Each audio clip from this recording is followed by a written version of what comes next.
Թուրք-ադրբեջանական չավարտվող պահանջների ու Հայաստանի ներքաղաքական կյանքում ստեղծված վիճակի մասին զրուցելու եմ քաղաքագետ Արմեն Մինասյանի հետ։ Բարև ձեզ, պարոն Մինասյան, շնորհակալ եմ, որ այստեղ եք։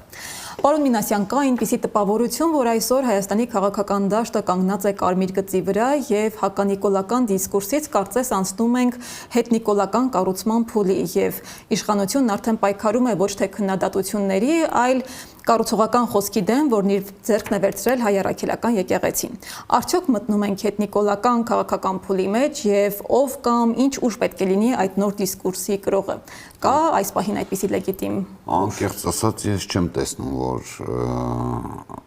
քաղաքական դաշտը մտած է հետնիկոլական փուլ, ընդհակառակը քաղաքական դաշտում չկա կոնսոլիդացիա եւ չկա կոնսենսուս հետնիկոլական փուլ մտնելու խնդրի շուրջ։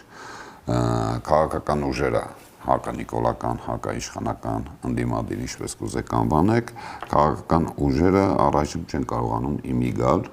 այդ մի կարևորագույն հարցի շուրջ։ Ինչտեղ անգարում։ Հավանաբար, ոչ թե հավանաբար, այլ ոմանց մոտ Նիկոլին հեռացնելը շատ ավելի երկրորդական խնդիր է, քան սեփական իշխանություն ունենալը։ Կոնսոլիդացիայի մեջ տեսնում են ուժերից յուրաքանչյուրը, որ իրենք չունեն, այսպես ասենք, մեծամասնություն, որոշումների կայացման վրա կրիտիկական ազդեցություն եւ այս պարագայում հավանաբար ենթադրում եմ համարում եմ, որ չարժե միավորվել, եթե դու չունես այդ կրիտիկական ազդեցության հնարավորությունը ներկայումս։ Կա տարբեր խոսույթ հաջորդ ընտրություններին հերթական սպասելու եւ դրա ներքո քաղաքական գործընթացները դասավորելու այսօր կա նախաձեռնություն իմպիչմենտի եւ պետք է ասեմ, որ ես ավելի հակված եմ, որ օր առաջ ցանկացած հնարավորություն պետք է օգտագործել եւ եթե մենք ունենանք գոնե այս գաղափարի շուրջ կոնսոլիդացիա, կարելի կլինի խոսել հետնիկոլական շրջանի մասին, բայց քանի դեռ դա չկա, Նիկոլն այսօր փաստ է, Նիկոլը թելադրում է օրակարգ եւ ցավոք սրտի շատերը հականիկոլական դաշտից առայժմ առաջ են շարժվում Նիկոլի թելադրած օրակարգով։ Միևնույն ժամանակ Սամվել Կարապետյանը, որին այս պահին իշխանությունը հետապնդում է եկեղեցուն աջակցելու համար, կարծես դարձել է քաղաքական հետապնդման առիթ եւ սկզբունքորեն երբևէ նա չի զբաղվել քաղաքականությամբ, նրան չեն կարող մեղադրել նախկին լինելու համար, առավել եւս թալանչի լինելու համար։ Արդյոք հնարավոր է, որ այս պահին արդեն քաղաքական process սկսվել է կամ գուցե Նիկոլ Փաշինյանը վախենում է հենց նրա այսպես ասած ամբից քաղաքական կերպարից, որ կարող է իրեն փոխարինել կամ սկսել քաղաքական։ Տեսեք, Նիկոլ Փաշինյանը որևէ խնդիր չունի որևէ մեկին պիտակավորելու եւ մեծ հաշվով թքածել ունի հանրային կարծիքի վրա։ Նիկոլ Փաշինյանը լուծում է շատ պարզ խնդիր՝ պահպանել սեփական իշխանությունը եւ այդ խնդիրը լուծելու ճանապարհին չի խորշում օգտագործել ռեպրեսիվ մեթոդներ։ Այն ինչ տեղի ունենում Սամվել Կարապետյանի հետ, դրա դրսևորումն է։ Սամվել Կարապետյանը նախկին չէ, հարուստ է, բայց թալանչի չէ, որովհետև իր հարստությունը կուտակել է Հայաստանի սահմաններից դուրս, բայց Սամվել Կարապետյանը փաստորեն 5-րդ շարասյուն է, ներդրված է։ Այսինքն միշտ կարելի է գտնել որևէ պիտակ, որով կարելի կլինի սահմանափակել մարդու մասնակցությունը հասարակական քաղաքական կյանքին, ըստ որում ես չեմ էլ տեսել Սամվել Կարապետյանի կողմից հայտ Հայաստանում հասարակական քաղաքական գործունեություն ծավալելով։ Բայց բոլոր դեպքերում Նիկոլ Փաշինյանը տեսնում է սպառնալիք, վտանգ, իշխանական կայքերն են գրում, որ զգացել են իշխանությունը խլելու փորձի ազդակներ են ստացել, այդ պատճառով են վերջին ձերբակալությունները նաև եղել։ Չեմ կարծում, որ մեկը իշխանական կայքերին կարող է նման ազդակներ հաղորդել բացի իշխանությունից։ Իշխանական կայքերն այնքան սահմանափակ են եւ պրիմիտիվ, որ իրենք ուղղակի հրահանգներ են կատարում։ Հրահանգ տվողն էլ մենք գիտենք ով է։ Եվ այդ հրահանգ տվողը չի էլ թաքցնում, որ ինքը հրահանգ է տալիս սեփական Facebook-ի սեփական էջում այդ հրահանգների մասին բարձրաձայն խոսում է։ Այդտեղ Շերլոկ Հոլմս լինել պետք չի։ Ամեն ինչ բաց դրած է։ Մարդիկ չեն թաքցնում, որ գնում են ուղիղ ռեպրեսիաների։ Այսօր նաև ստատուսով հերթական անգամ Փաշինյանը հաստատեց, որ հեծը պետականացնելու գործընթացը սկսվել է եւ ակտիվ փուլի մեջ է մտել։ Պարոն Մինասյան, սա ազդակ է ներքին ու արտաքին բիզնես խաղացողներին, թե իսկապես տնտեսության մասին են մտածում, թե իշխանության կմահաճույքով ցանկացած բիզնես կարող է խլվել։ Ոչ մի բանի մասին չեն մտածում։ Սա ազդակ է նրա մասին, որ Հայաստանում օրենքը գերակա չէ։ Մասնավոր սեփականությունը ամենաֆունդամենտալ իրավունքներից մեկն է։ Այն պետությունները, որոնցում չկա մասնավոր սեփականության հանդեպ հարգանք, այդ պետությունները, այսպես ասենք, գտնվում են խորը հատակում։ Ես կարող եմ ամենապրիմիտիվ օրինակը բերել։ Օրինակ Զիմբաբվեն։ Զիմբաբվեում Ռոբերտ Մուգաբեն կառավարում է արդեն 4 տասնամյակից ավել։ Ռոբերտ Մուգաբեի միակ զբաղմունքը եղել է, որ սպիտակ պլանտատորներից հողը պետականացնում է եւ տրամադրում է հանրայնացնում է, պետականացնում է։ Արդյունքում Զիմբաբվեն նախկին բրիտանական գաղութներից շնչին ընկնող հնայով ամենաբարձրն էր Աֆրիկյան մայրցամաքում։ Այսօր աշխարհի ամենահետամնաց երկրներից մեկն է, որովհետեւ որևէ մեկը չի գնա այդ երկրում ներդրում անի, լավ իմանալով, որ պարոն Մուգաբեն մի օր քնից զարթնելու է եւ ճակերտավոր ասած սպիտակ պլանտատորներից խլի իրենց գույքը։ Հիմա Նիկոլ Փաշինյանը զբաղված է այդ նույն գործով։ Ինքը ճակերտավոր նախկին գաղութատերերից սեփականությունը խլում է։ Բնականաբար չի բաժանում, նա Ռոբին Հուդը չի, երբ որ խլում է չի բաժանում։ Ինչի կարող են հանգեցնել մեր երկրում այս ներքին հաշվեհարդարները բիզնեսմենների եւ ազդեցիկ մարդկանց նկատմամբ։ Չէ, ակնհայտ է, որ մեր երկրում արդեն կան մակրոտնտեսական խնդիրներ, պետությունը իշխանությունը այդ մասին լավ գիտի, տնտեսագետները տեսնում են, դինամիկան տեսնում են, որ շատ մոտ ապագայում իսկապես կարող են լինել խնդիրներ, եւ իշխանությունը փորձում է ինչ-որ պրևենտիվ միջոցներ ձեռնել։ Ես նույնիսկ չեմ բացառում, որ հեծը կարող են խլել եւ վաճառել, որպեսզի կարողանան որոշակի քանակի դրամական միջոցներ ներգրավել։ Հեծը որպես ակտիվ բավականին գրավիչ է եւ նաեւ աշխարհակաղակական տեսանկյունից կարեւոր ենթակառուցվածքների համակարգ է։ Ռիսկերը այս երկրում որևէ մեկը չի հաշվում որոշում կայացնելուց։ Այս երկրում մայրաքաղաքում տրանսպորտային հանգույցների կարգավորումները շաբաթը մեկ փոխում են եւ բոլորը թքած ունեն ռիսկերի հետևանքների վրա, ինչ կլինի։ Պետությունը մերիզորվե ներդրումներ կատարել այնքան, որքան օրինակ հենց հիմա սեփականատերներ կատարողում հեծում։ Ես ասեմ ավելին, պետությունը նույնիսկ չունի նման հնարավորություններ այդ ներդրումները կատարի, որպեսզի հեծ մոդեռնիզացվի, կարծեմ թե մինչև 10 միլիարդ դոլարի ներդրում է պահանջում անհապաղ։ Մեր պետական բյուջեն նույնիսկ այդքան չի, 5 տարվա մեր պետական բյուջեն, եթե ուրիշ ոչ մի բան չանենք, այո, կարող ենք հեծը մոդեռնիզացնել։ Ոչ մի բան չանենք, ուսուցիչներին չվճարենք, կենսաթոշակառուներին չվճարենք, հեծը կմոդեռնիզացնենք։ Մեր 5 տարվա պետական բյուջեի ծախսերի չափ գումար է անհրաժեշտ հեծի համար։ Պարոն Մինասյան, սրան զուգահեռ Փաշինյանի այցը Թուրքիա, որից հետո այնտեղ արված հայտարարությունները դեռ շարունակում են մնալ օրակարգում, որքան էլ Հայաստանի իշխանությունը փորձում է մերժել այսպես կոչված Զանգեզուրի միջանցք արտահայտությունը, ասում է միջանցք չի լինելու է ճանապարհ, Ադրբեջանն էլ այն կողմից ասում է մենք համաձայն ենք թող լինի ճանապարհ, բայց այդուամենայնիվ հակառակ կողմը չի թաքցնում իր ակնկալիքների մասին, որը հենց միջանցքի մասին է խոսում, նաև խոսում են Թուրանի ճանապարհի մասին, Փաշինյանը դա էլ ասում է, հա ինչ անենք, դե մարդիկ ուզում են գնալ-գալ, թող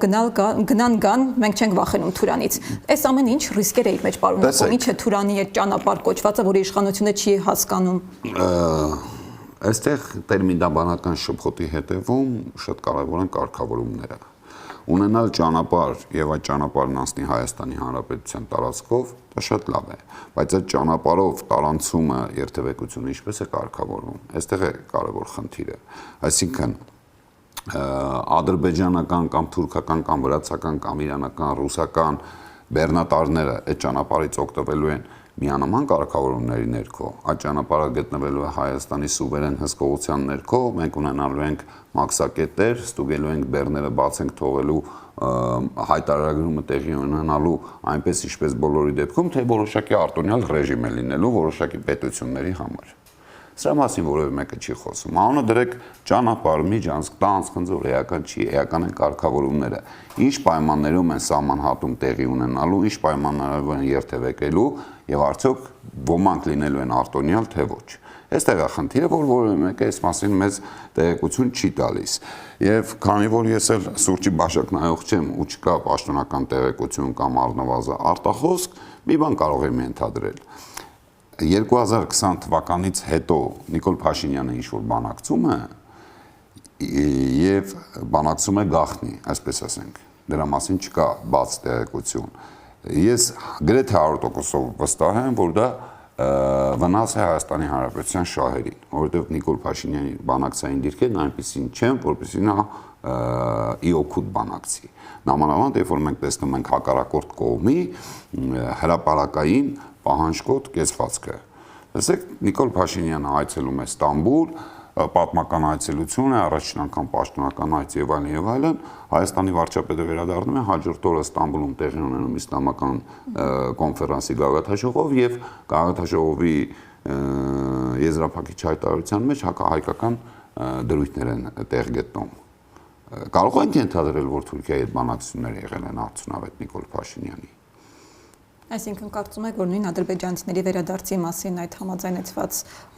եզրույթը նաև եղել է բանակցության մաս։ Ավելին, ես կարծում եմ, որ Նիկոլ Փաշինյանը տվել է իր համաձայնությունը, ավելին Նիկոլ Փաշինյանը այդ մասին Հայաստանում կառավարության նիստի ժամանակ բարձրաձայն խոսել է,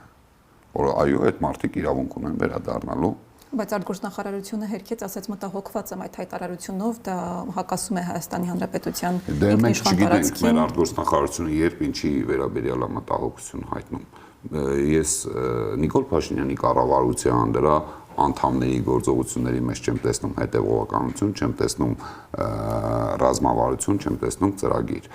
Պահի անհրաժեշտությունից ելնելով ինչ-որ բան օգտակար է կամ անարդյունավետ կամ անօգտակար։ Միևնույն ժամանակ Թուրքիայից հենց մեկ օր առաջ Նիկոլ Փաշինյանը խորհրդարանի ամբիոնից նաև հայտարարեց, որ Հայաստանը երբևէ այնքան պատրաստ չի եղել տարածաշրջանում զարգացող իրադարձություններին ու սպառնալիքներին, որքան այսօր է պատրաստ։ Մենք արդյոք պատրաստ ենք կամ ինչ նկատի ունենք։ Օրինակ, ինչով է պատրաստ Հայաստանը Իրան-Իսրայել հակամարտության ֆոնին, ինչով է Հայաստանը պատրաստ։ Հայաստանը ինչքան հասկանում եմ Իրանից նույնիսկ չնչին քանակի արտահոսք է տեղի ունեցել բնակության, ըստ որում ոչ բնակության հիմնական մասը Իրանում եղած օտարերկրացիներ էին, ովքեր փորձում էին Հայաստանի տարածքով դուրս գալ։ Հայաստանը կարողացել է կազմակերպել այդ մարդկանց դուրս գալը։ Դուք տեղեկություն ունեք։ Ընդամենը սահմանափակ քանակի մարդկանց տեղաշարժի մասին է խոսք եղել։ 12 օր տևած հակամարտության ժամանակ ընդամենը 2-3 հազար հոգի որոշել է Հայաստանի տարածքով լքի Իրանի տարածքը։ Հյուրանոցներից մինչև տաքսիներ խնդիր է եղել այս երկրում։ Բա որ այդ լքել ցանկացողների քանակը մի քանի միլիոն էր, Հայաստանը ինչով էր պատրաստ։ Այդ քանդած ավտոճանապարհներով Հայաստան օրգանում ես հիմա ճանապարհները քանդված են, նույնիսկ մեր ներգնա հոսքերը ի վիճակի չեն սպասարկել, ի վիճակի են սպասարկել հարևան երկրից մասսայական արտագաղթը, դրանով ենք պատրաստ։ Ինձ հետաքրքիր է, ինչով ենք պատրաստ։ Առավել քան երբևէ։ Հայաստանը մի բանով էր պատրաստ, որ Արարատը գտնվում է պատմական Հայաստանում, ջրեղեղի ժամանակ համաշխարհային անգրվան կա, բայց Նիկոլ Փաշինյանը դրանից էլ հրաժարվել։ Նաև Փաշինյանը Ստամբուլում հրաժարվեց Սփյուռքից, բացահայտ ասեց ձեր հույսը իմ վրա մի դրեք։ Սա էլ էր արդյոք մտածված, կանխամտածված հայտարարություն, որը պիտի լիներ հենց Ստամբուլից։ Տեսեք, նախ այստեղ էլ խնդիր կա։ Ես Թուրքիայի հայ համայնքը չեմ համարում սփյուռք,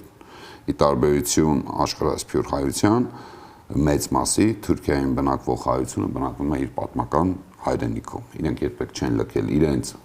բազմահազար տարիների նախնյաց հողը եւ սխալ է նրանց անվանել սփյուռք, ճիշտ է Թուրքիայի հայ համայնք անվանելն է եւ Նիկոլ Փաշինյանը կարծեմ թե առաջին անգամ չի հրաժարվում։ Նիկոլ Փաշինյանը առհասարակ հրաժարվել է իր իրական Հայաստան ճակերտավոր կոնցեպցիայի շրջանակներում առհասարակ հրաժարվել է Հայաստանից դուրս որևէ մեկի էթնիկ հայի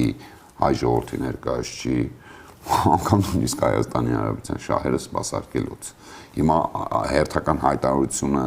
կլինի, չի լինի, էական չի։ Մենք վարկագծով գործողությունների տրամաբանության տակ տեսնում ենք դա։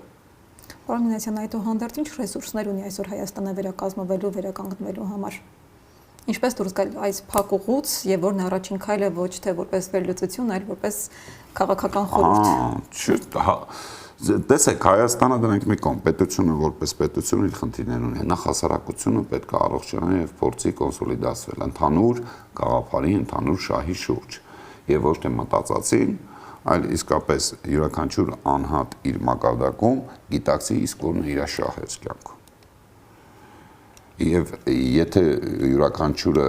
փորձես հարցի պատասխանը գտնել, կտեսնի, որ համայնքը հասարակությունն իր ամբողջության մեջ ունի այո իսկապես գերակա շահեր, եւ այդ շահերից ամենաառաջնայինը սեփական հայրենիքում անվտանգ ապրելու հնարավորությունն ու իրավունքն է։ Եվ դա պաշտպանելու այդ իրավունքը իրացնելը պաշտպանելու ցանկությունը։ Հասարակությունը պետք է ամենատարբեր մեթոդներով կրթությունից մինչև մշակույթ, լրատվությունից մինչև պետական կառավարություն գա այս կոնսենսուսին։ Մնացածը քաղաքական դաշտում, ազատ քաղաքական մրցակցության մեջ քաղաքական ուժերը արդեն կարող են առաջարկել ուղիներ, տարբերակներ, մեթոդներ, թե ինչպես հասնել այդ նպատակին։ Բայց մեր խնդիրն է, որ մենք չունենք այդ համազգային կուզեք հասարակությունը, ամբողջ հասարակությունը ներառող այսպես կոնսենսուսը, համաձայնությունը։ Մենք հանուն ինչի ենք ապրում եւ այդ հանունի համար ինչ ենք պատրաստ զոհաբերել։ Իսկ ինչ պիտի անենք այս դեպքում։ Պետք է խոսենք եւ մարդկանց հետ բացատրենք, մարդիկ իրենք փորձեն հասկանալ։ Մեր աչքի առաջ այսօր Իսրայելն ու Իրանը կռիվ են տալիս հանուն իրենց գաղափարների։ Որևէ մեկին հաճելի չի, ինչը մտածում եք, որևէ մեկը, որևէ պետություն, որևէ լիդեր քնից արդյոք որոշում է պատերազմ անել։ Մարդկության պատմության ընթացքում պատերազմները միշտ եղել են ստիպված, հարկադրված։ Պետությունները գնացել են պատերազմի, որովհետև այլ ելք չի մնացել իրենց ընկալմամբ։ Հիմա եթե մենք պետություն ենք, սա պետք է մտքում ունենանք, սա ամենևին չի նշանակում, որ մենք խաղաղության ջատագով չենք։ Բայց չի կարելի ասել մենք խաղաղություն ենք ուզում եւ վերջ, չկա խաղաղություն։ Նամանավանդ միակողմանի խաղաղություն չկա։ Այսօր մեր քաղաքական դաշտում մենք սարսափում ենք հարությունն ասել, որ գիտես ինչ կա, անհրաժեշտության դեպքում այո պետք է պատերազմել։ Ինչը փողոցում կենցաղային մակարդակում կռիվ չի լինում։ Դե մեր բոլոր զիջումները բացատրվում են այդ եկող խաղաղության Okay, մենք սպասում ենք խաղաղության եւ զիջում ենք ամեն ինչ, որպես քրիստոնյա ժողովուրդ, քանի որ խաղաղությունը լինում է ինչպես դրախտը սպասում է Անդր Շիրիմյան կյանքում, ինչ անենք զոհաբերենք այս 3 միլիոնին։ Գնան դրախտ խաղաղ ապրեն։ Ես մի անգամ ասել եմ, հիմա էլ եմ կրկնում, խաղաղություն լինում է միայն գերեզմանում։ Կյանքում խաղաղություն չկա։ Ցանկացած տեսակի կենթանական աշխարհի մեջ կա կոնֆլիկտ, շների մեջ, ներտեսակային, միջտեսակային, մարդկության պատմության մեջ չկա օր, չկա տարի, չկա ամիս, որ լինի խաղաղություն։ Այդ խաղաղությունը, որ արևելքում ասում են հալվա գորալով, բերանը չի քաղցրնա։ Okay, ես հակադարձ հարցն եմ տալիս, կա մարդ, կա պետություն, որ չի ուզում խաղաղություն։ Պատկերացնում եք նման մարդու, եթե նա հոգեկան Իվան չի։ Կա նման մեկը։ Կարծում եմ, որ չկա, չէ՞։ Իսկ եթե չկա, բա ինչու են այսքան կռվում։ Ուկրաինայում, Ռուսաստանում խելագար են մարդիկ։ Իսրայելում, Իրանում խելագար են մարդիկ։ Ինչ են կռվում, իրենք խաղաղություն չեն ուզում։ Սա է պետք է հասարակության հետ պետք է անկեղծ խոսել եւ ասել, այո, մենք ուզում ենք խաղաղություն, բայց անհրաժեշտության դեպքում պետք է պատրաստ լինենք պատերազմի։ Ոչ թե հանուն խաղաղության տանք ամեն ինչ։ Նույնիսկ լեզուն, կրոնը հասկանում եք։ Շնորհակալ եմ, պարոն Մինասյան։ Շնորհակալ։ Հիշեցնեմ, որ զրուցում էի քաղաքագետ Արմեն Մինասյանի հետ։